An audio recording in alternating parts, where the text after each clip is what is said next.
Today we're talking about motion tracking as well as dynamically linking lines to tracking markers in our scene.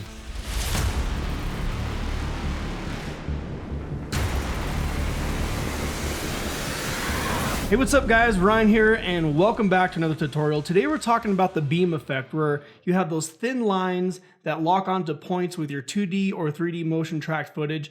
And today we're going to create that from scratch. I'll show you how I like to do that. And I also have a free toolkit if you want to make your own beams with multiple points that you can add to your own footage. So let's go ahead, check out this drone footage that I got and start tracking and jump right in. All right, cool. So right here I have some GoPro drone footage. My buddy Ryan Accessory shot this based out of Denver. All right, cool. So it looks like this is a pretty cool shot. Maybe we'll call out to our skiers here. We can call out to the ground. Basically kind of anything that gets this idea across. So we're going to go ahead and 3D track this footage. Let's go all the way out to here. Just going to bracket that off. Let's make a new composition. This footage is 2.5K. And it's a pretty simple shot, nice smooth motion. So I'm just going to go ahead and let's make this a little bit bigger. And I'll fit this to the screen here. I'm going to go ahead and just right click. And I'm going to track the camera.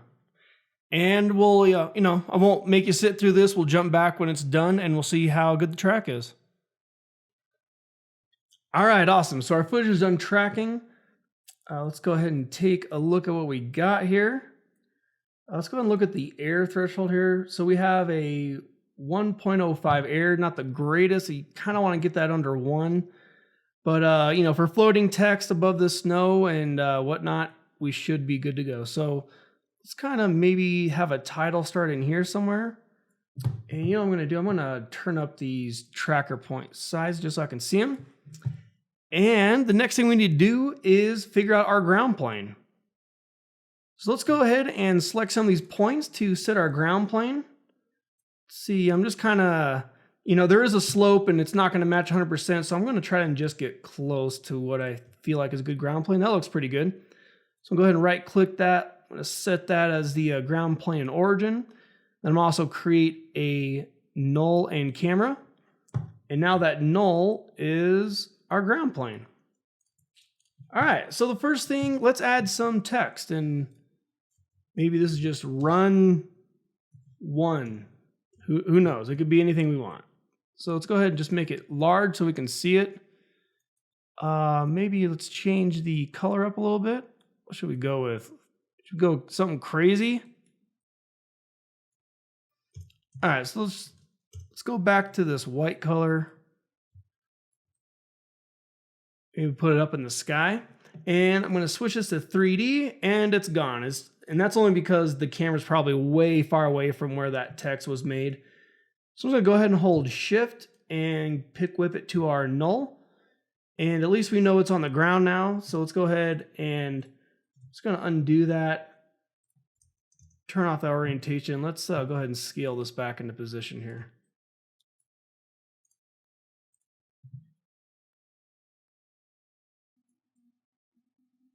All right, cool. So let's just have it up in the sky.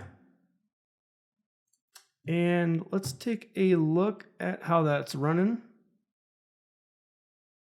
Running, see what I did there? No? Okay. Cool. All right, so, we got a nice little 3D text in there. All right, so now let's start the beam effect. Let's go ahead and drop a new sol. This will be our beam 1. And effects and presets, I'm going to type in beam. And there we go. We got our little lightsaber beam going on. Some settings I'll do really fast is, let's go ahead and make it not so thick. Length 100%. And let's go ahead and change it from these redishes to some sort of white. And we can always change that later if we want. And all right, so let's unsolo that and kind of see what we got. All right, so we got it in place. That's a start. All right, cool. So let's give this beam a little bit of life and link it onto our text. So I'm going to go ahead and just go full screen here for now so we can kind of see what we're working with here. And in the beam effect, I'm going to take the starting point. I'm going to alt click the stopwatch. And I'm going to parent it to our text. Enter. Okay, so we get an error. It's not quite sure how to use this 2D effect on our 3D layer. The properties don't match, all that good stuff. So we're going to fix that with a simple expression at the end of our parenting. So let's go ahead and I'm just going to clear this and let's start over. So let's go ahead and parent this to our text, the start of our beam to our text. And all I'm going to type is period to comp. Oh, my notorious awful typing skills. And we're going to add some parentheses, open bracket, and let's give the coordinates of 0, 0, 0. And let's go ahead and close it out with some, oh boy, some close brackets and some more closing parentheses. Let's click enter. Cool. So now we have our little expression to lock on. I'm going to go ahead and start with the period. I'm going to copy this. Let's close that out and let's sort of see what our beam's doing. Okay, so awesome. So our beam's already stuck onto our text. So now let's give a point of reference for the end of our beam. And we'll just go ahead and we'll all click the ending point. I'm going to go ahead and do it to our ground null here. And since we already copied the expression, I'm just going to paste it and add it in. And there we go. Our beam is locked on to the ground. All right, cool. So there we go.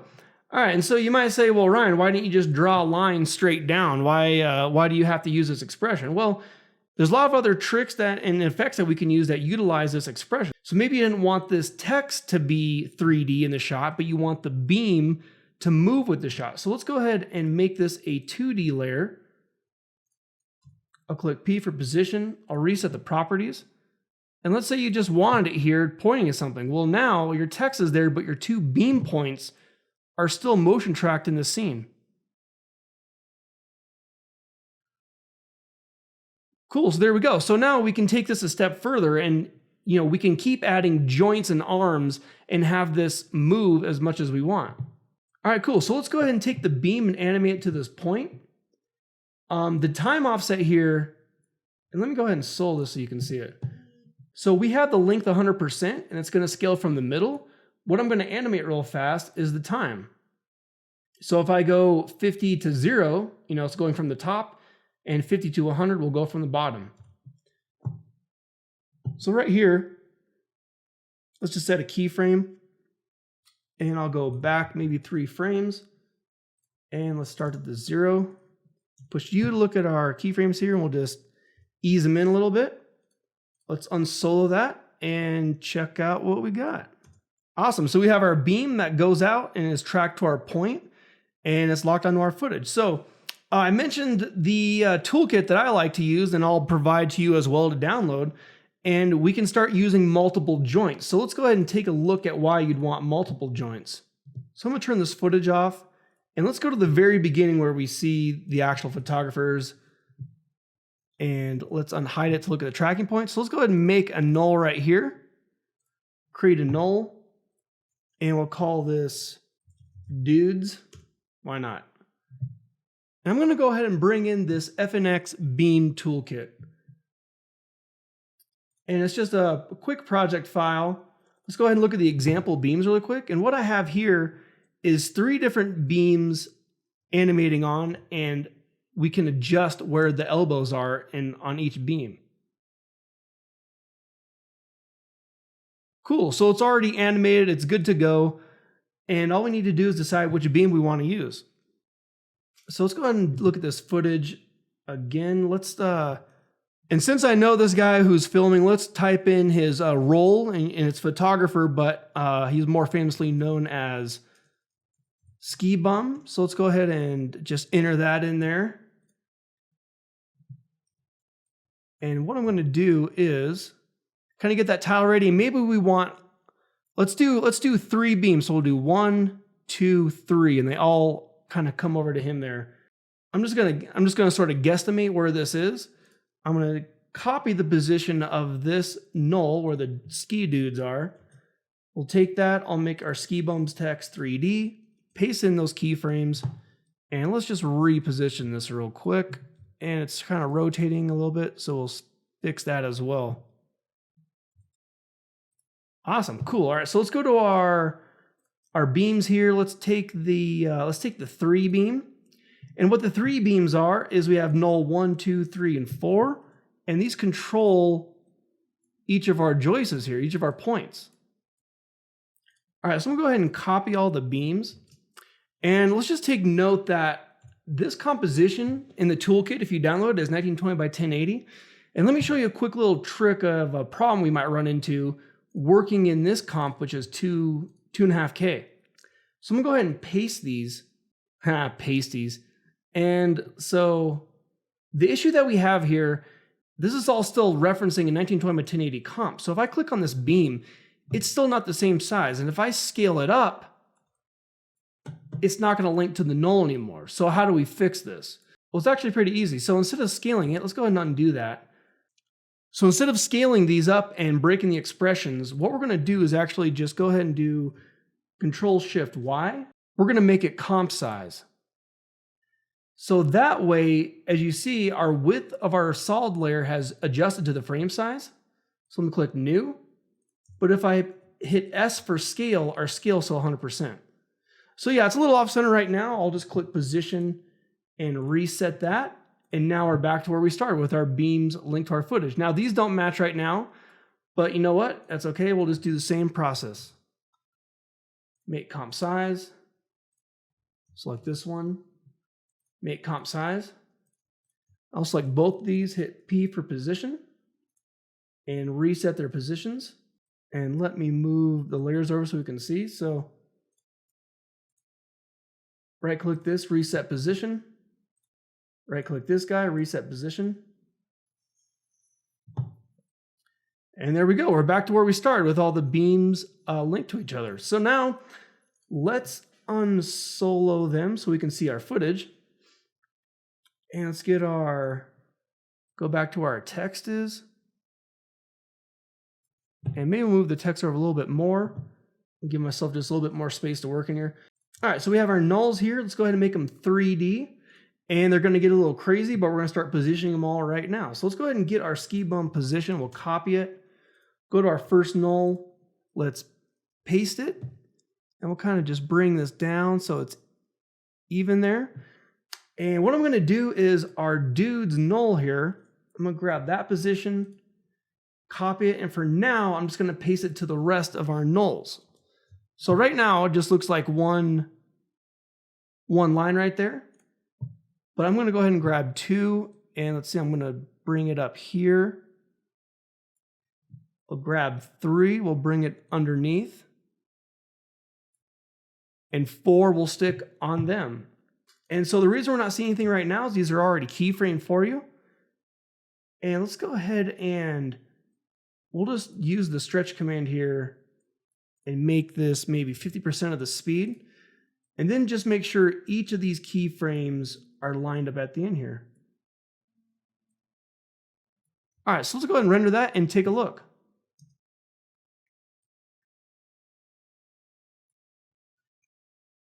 All right, so it's a little slow to get to them in time. I kind of want the point to hit right here since, you know, it goes out of the shot. So I'm gonna go ahead and just shift all these over.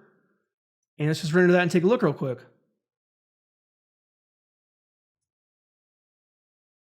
All right, cool. So we got our beams all tracked into the scene. And if you wanted to, you know, you could even offset these beams in Z space if you kind of want to get some different, you know, movement out of them. Maybe we want position 3 here to come out more. You know, if you want to give some of a parallax effect, it's all set up and you're good to go. Let's bring this one way out and see what it looks like. Cool. Yeah, so we get a little bit of a nice little parallax motion in there. And it's tracked into the scene and we're good to go. All right, cool. So real quick, I'll just show you another thing you can do once you kind of get your beam set up is you can start duplicating them and have a lot of beams. So maybe instead of run 1, we want to call this, you know, maybe you're doing an infographic about, you know, the tree line or something, let's say. So You could either do this quickly with the toolkit I provided, using one beam and snapping it to nulls in the scene, or we can just kind of do this real fast if you don't want to use that and want to use it on your own. So let's go ahead and let's look at some other tracking points we got here. And we got all kinds of points here. And let's say we just want to do some sort of tree line infographic example. So let's go ahead and let's start with our shot back a little bit. Go ahead and turn all these off.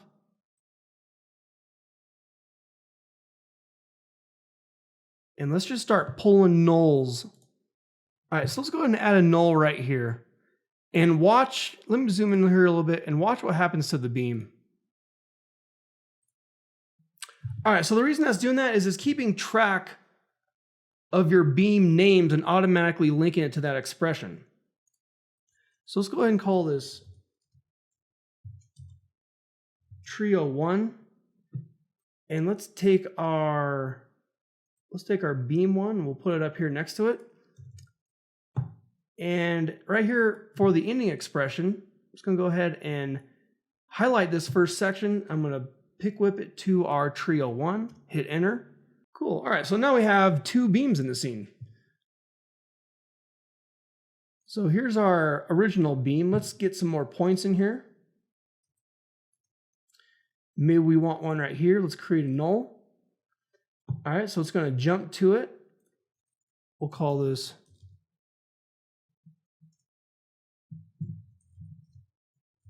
Trio 2. I'm going to duplicate my beam effect, take the expression, and just same thing. I'm going to highlight right for that period. I'm going to pick whip it to Trio 2. All right, so now we have 3 beams, and all we can do is just keep duplicating this process and add as many beams as we want.